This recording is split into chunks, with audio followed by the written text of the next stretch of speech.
Hello friends, I am BM. Today I am going to show you how to fix CP Plus DVR or NVR date and time problem. Now you see on screen date time is not correct. Now just to the setting, date time will be set automatically. Okay, internet connection required for the setting. Okay, in this DVR or NVR problem is CMOS battery problem. Not required to change CMOS battery.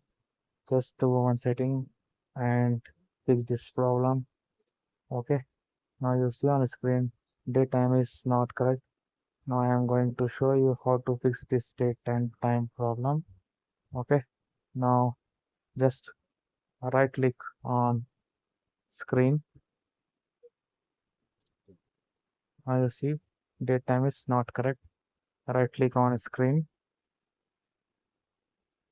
Click on main menu. Open this pattern.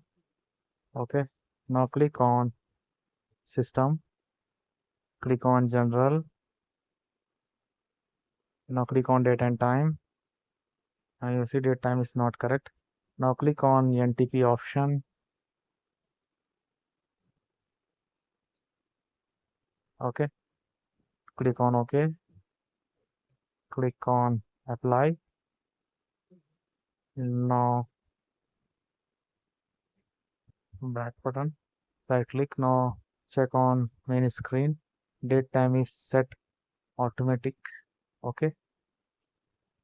Do one setting. Date time will be not change next time. Okay. That's it. Thank you for watching me. See you on next video. Don't forget to subscribe my channel.